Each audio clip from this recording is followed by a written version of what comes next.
Você sabia que no momento em que você completa um jejum ou uma oração, você sofre 5 ataques espirituais sutis, profundos e perigosos, justamente porque você avançou no mundo espiritual? Quando você jejua e ora de forma sincera, algo real acontece. O céu se move, o inferno estremece e o seu coração entra em um campo de batalha invisível aos seus olhos. Por isso, hoje vou te mostrar as 5 batalhas espirituais que acontecem logo após você completar um jejum ou uma oração. Mas antes, se inscreva no canal, deixe seu like e comente. Eu quero aprender a jejuar e orar. Isso fortalece a fé e leva essa mensagem para mais irmãos. Agora, é importante declarar algo com clareza. Jejum e oração não tornam você fraco, tornam mais visível no mundo espiritual. Por isso, a palavra de Deus nos ensina que todo avanço espiritual exige vigilância redobrada. Em Mateus, capítulo 4, Jesus jejua 40 dias e 40 noites e imediatamente após esse período é confrontado por ataques diretos do inimigo. O padrão é claro. Onde há consagração, há oposição. O primeiro ataque espiritual que surge após o jejum e a oração é o ataque do cansaço espiritual disfarçado de desânimo emocional. Muitas pessoas pensam que, ao terminar um período de consagração, sentirão apenas força e alegria. Mas a Bíblia mostra algo mais profundo. Na primeira carta aos Coríntios, capítulo 10, está escrito que aquele que pensa estar em pé, cuide para que não caia. Após grandes experiências espirituais, o corpo ainda é humano. A mente ainda sente o desgaste. E o inimigo usa esse momento para semear pensamentos de desânimo, inutilidade e abandono. Esse ataque não vem como um pecado escandaloso. Ele vem como um peso invisível, uma sensação de vazio, uma perda súbita de prazer nas coisas espirituais. Elias, no primeiro livro dos Reis, capítulo 19, depois de um grande confronto espiritual no Monte Carmelo, entra em profundo abatimento e deseja até parar de viver.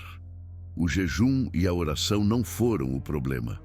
A falta de vigilância após a vitória abriu espaço para o ataque. A defesa contra esse ataque é descanso em Deus, alimentação espiritual contínua e comunhão. O erro é achar que, por ter vencido uma batalha, não haverá outra logo em seguida.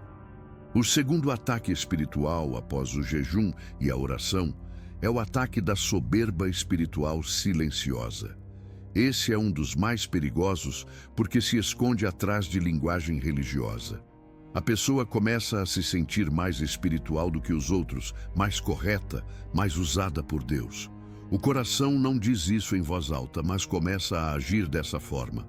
A Bíblia alerta em Provérbios capítulo 16 que a soberba precede a queda.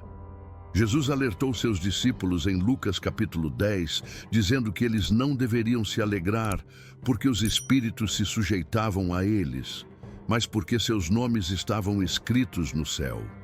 Ou seja, a autoridade espiritual nunca deve ser motivo de exaltação pessoal. Após o jejum, o inimigo tenta plantar uma falsa sensação de superioridade espiritual, levando muitos a julgarem outros irmãos, perderem a mansidão e se afastarem do verdadeiro caráter de Cristo. Estudiosos sempre afirmaram que o maior teste da espiritualidade não é o poder demonstrado, mas a humildade preservada. A defesa contra esse ataque é lembrar diariamente que tudo vem de Deus, tudo é sustentado por Deus e tudo deve glorificar somente a Deus. Sem isso, a queda não vem de fora, vem de dentro. Você já ouviu falar que os ataques mais perigosos não são os mais barulhentos, mas os que acontecem em silêncio, quase imperceptíveis, quando a pessoa acredita que tudo já está resolvido. Após o jejum e a oração, a guerra espiritual não diminui, ela muda de estratégia. O inimigo entende que não conseguiu impedir a consagração, então passa a trabalhar para neutralizar os efeitos dela. É exatamente nesse ponto que muitos cristãos se perdem. não por falta de fé, mas por falta de vigilância contínua. Amado, a Bíblia nunca prometeu ausência de ataques, mas prometeu discernimento, proteção e vitória para aqueles que permanecem firmes em Deus. O jejum não é um fim em si mesmo, é um meio. A oração não encerra a batalha, ela reposiciona o cristão dentro dela. O terceiro ataque espiritual após o jejum e a oração é o ataque da distração espiritual progressiva. Esse ataque não vem como tentação explícita, mas como pequenas concessões diárias. A pessoa não abandona a fé de uma vez, apenas começa a relaxar na vigilância. Ora menos, lê menos a palavra, falta comunhão, troca o silêncio com Deus pelo excesso de ruído da rotina. Nada parece grave, mas tudo vai se acumulando. Jesus alertou sobre isso em Mateus, capítulo 26, quando disse para vigiar e orar, porque o espírito está pronto, mas a carne é fraca. Após momentos intensos de consagração, o inimigo trabalha para ocupar o tempo, a mente e o coração com distrações aparentemente inofensivas. Isso gera um enfraquecimento gradual da sensibilidade espiritual. Quando a pessoa percebe, já perdeu a clareza do discernimento. O povo de Israel viveu isso repetidamente. Em Êxodo capítulo 32, após grandes manifestações do poder de Deus, bastou um período de espera para que a distração espiritual abrisse espaço para a idolatria. Não foi rebeldia declarada, foi negligência espiritual. A defesa contra esse ataque é manter disciplina espiritual constante, mesmo quando não há emoção, mesmo quando não há sensação de novidade. Espiritualidade madura não vive de picos, vive de constância. Teólogos alertaram que o maior inimigo da vida espiritual não é a perseguição, mas a superficialidade. A distração rouba aquilo que o jejum construiu. Por isso, é necessário guardar o coração, como ensina Provérbios capítulo 4, versículo 23, porque dele procedem as fontes da vida. O quarto ataque espiritual após o jejum e a oração é o ataque da acusação interna e da culpa persistente. Esse ataque é extremamente cruel, porque faz a pessoa duvidar da própria experiência espiritual. Mesmo tendo se arrependido, confessado pecados e buscado a Deus, surgem pensamentos acusadores dizendo que nada mudou, que Deus não ouviu, que o esforço foi inútil. Esse ataque não vem de Deus, vem do acusador. A Bíblia é clara em Apocalipse capítulo 12, ao afirmar que o inimigo é o acusador dos irmãos, aquele que os acusa dia e noite.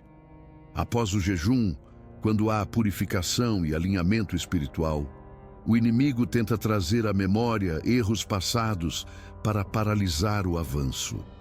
Ele não precisa levar a pessoa ao pecado novamente, basta mantê-la presa à culpa. Em Romanos capítulo 8 está escrito que nenhuma condenação há para os que estão em Cristo Jesus. Culpa contínua não vem de Deus. O Espírito Santo convence, restaura e direciona. O acusador oprime, paralisa e confunde. Muitos cristãos deixam de avançar porque acreditam mais na voz da acusação do que na voz da graça. Quando o inimigo acusa, a resposta correta não é discutir, mas apontar para a cruz. A defesa contra esse ataque é confiar na obra completa de Cristo, não nos próprios esforços espirituais. Jejum e oração não compram o favor de Deus, apenas nos alinham a Ele. O favor vem da graça. Esse ataque gera um ciclo perigoso. A pessoa ora, jejua, mas depois se sente indigna de continuar buscando. Isso é uma armadilha espiritual. Deus não rejeita quem se aproxima com coração sincero.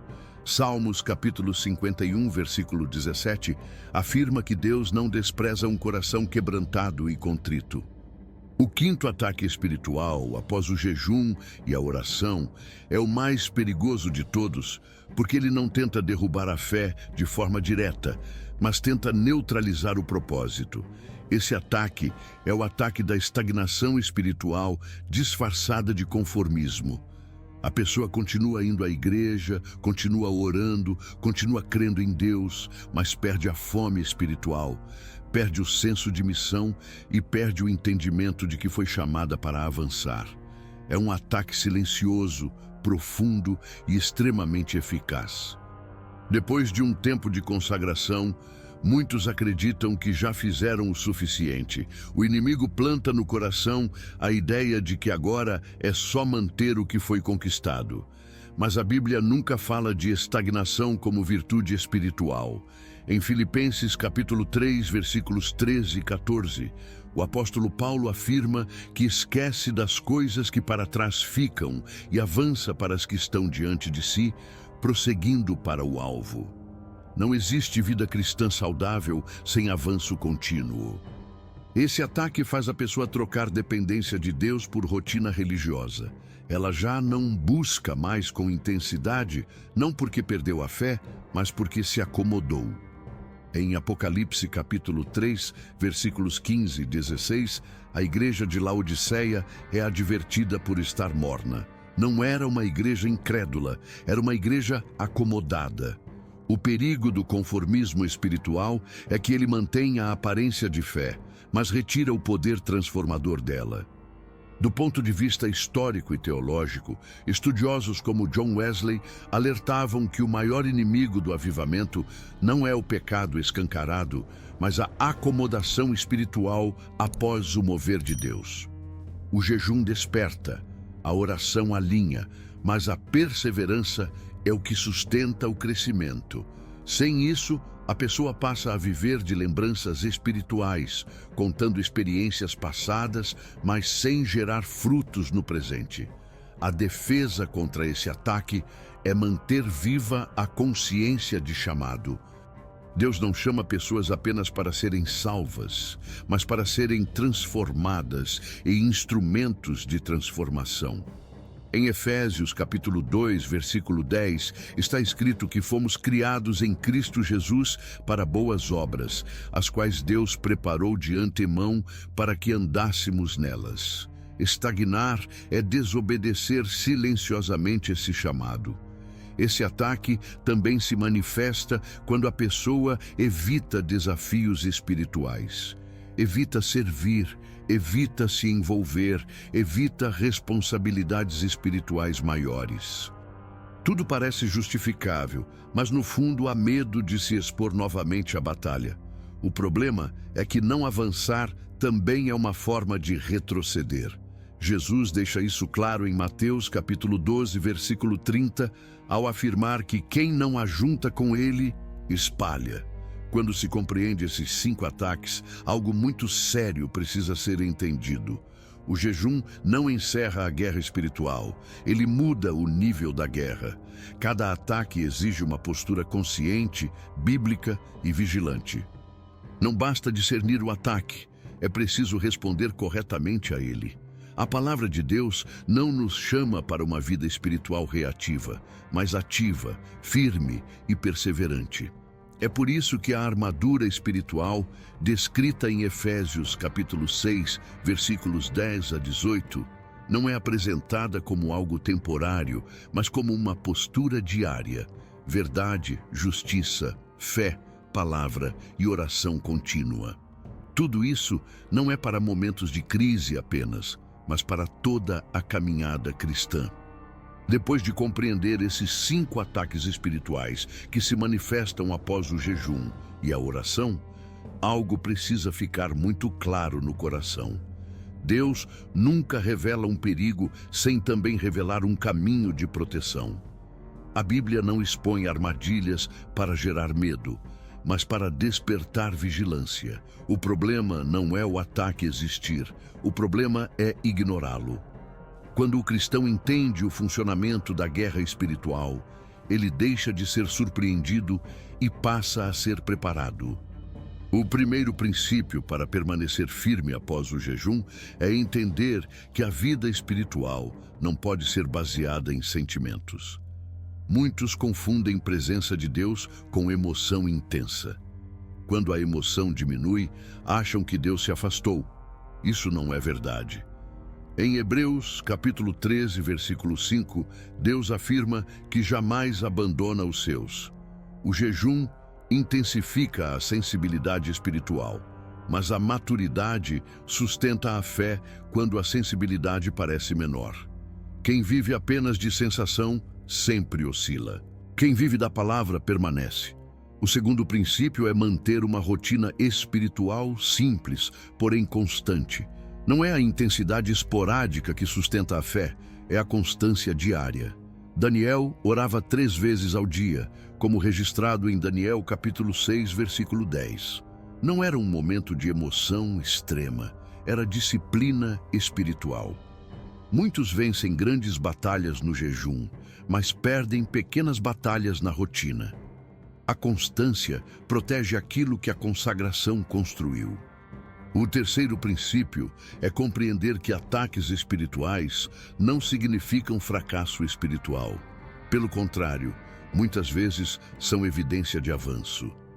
Em segunda carta aos Coríntios, capítulo 12, versículos 7 a 9, o apóstolo Paulo fala sobre um espinho que lhe foi permitido para que não se exaltasse. Mesmo sendo um homem profundamente espiritual, ele enfrentou oposição. Deus não removeu o desafio, mas garantiu graça suficiente. Isso ensina que maturidade espiritual não é ausência de luta, é capacidade de permanecer firme nela. O quarto princípio é não caminhar sozinho. O isolamento espiritual é terreno fértil para quedas após grandes experiências. Em Eclesiastes capítulo 4, versículos 9 e 10, a palavra afirma que 2 são melhores do que 1, porque se um cair, o outro o levanta. Após o jejum, muitos se fecham, achando que precisam sustentar sozinhos a experiência vivida. Isso é um erro. Deus nos chamou para a comunhão, para a edificação mútua, para caminhar juntos. O quinto princípio é manter o coração humilde diante de Deus. Tudo o que foi conquistado no jejum foi graça, não mérito. Tiago, capítulo 4, versículo 6, afirma que Deus resiste aos soberbos, mas concede graça aos humildes. A humildade não é pensar menos de si, é pensar menos em si, é reconhecer que sem Deus nada se sustenta. Quem preserva a humildade fecha a porta para a soberba e para a queda silenciosa. Estudiosos sempre destacam que a Bíblia não deve ser lida apenas como um livro espiritual abstrato, mas como um registro real de experiências humanas com Deus. Pessoas reais, com emoções reais, enfrentando conflitos reais. Isso aproxima a fé da vida prática. O cristianismo bíblico não é fuga da realidade, é enfrentamento da realidade com os olhos no céu e os pés na terra. Outro ponto essencial é entender que o inimigo trabalha com ciclos. Ele observa padrões. Se alguém sempre cai após o jejum, ele reforça essa estratégia. Mas quando o padrão é quebrado pela vigilância, ele perde força. Resistir não é apenas dizer não ao pecado, é dizer sim à disciplina espiritual. Em Tiago capítulo 4, versículo 7, está escrito que devemos resistir ao inimigo e ele fugirá. Resistência não é emoção, é postura. É aqui que muitos erram. Eles tentam resistir apenas quando o ataque já começou, mas negligenciam a preparação. A armadura espiritual não é vestida no meio da batalha, ela é vestida antes. Efésios capítulo 6, versículos 13 a 17, descreve cada parte dessa armadura como algo contínuo. Verdade, justiça, fé, palavra. Não são acessórios, são fundamentos. Se você está ouvindo esta mensagem e reconhece que já enfrentou alguns desses ataques após momentos de consagração, saiba que isso não define seu fim, apenas revela que Deus ainda está trabalhando. A queda não precisa ser o último capítulo. Em Provérbios capítulo 24, versículo 16, está escrito que o justo pode cair 7 vezes, mas se levanta. O que define o justo não é nunca cair, é nunca desistir. Se você chegou até aqui, escreva nos comentários com fé: eu sou filho de Deus. Essa declaração reafirma a identidade, fortalece a mente e alinha o coração com a verdade da palavra. Nenhuma estratégia, nenhum jejum, nenhuma disciplina substitui um relacionamento real com Jesus Cristo. Ele não é um recurso espiritual, ele é o centro da fé. Em João capítulo 15, versículo 5, Jesus afirma que sem ele nada podemos fazer. Toda vitória espiritual flui da permanência nele. Por isso, se em algum momento da vida espiritual houve distanciamento, frieza ou confusão, este é o momento de retorno. Arrependimento não é humilhação, é restauração. Graça não é permissão para o erro, é poder para a mudança. Na primeira carta de João, capítulo 1, versículo 9, está escrito que se confessarmos nossos pecados, Deus é fiel e justo para perdoar e purificar. E acima de tudo, se ainda não houve uma entrega sincera a Jesus Cristo como Senhor e Salvador, faça isso agora. Abra o coração, reconheça sua dependência de Deus e permita que Ele conduza a sua vida. Procure uma igreja próxima da sua casa. Caminhe em comunhão e permita que a fé seja vivida de forma prática, constante e verdadeira. Deus não chamou ninguém para sobreviver espiritualmente. Ele chamou para viver em plenitude, vigilância e vitória. Que Deus abençoe você e sua família. Que a paz de Cristo esteja com você. Amém.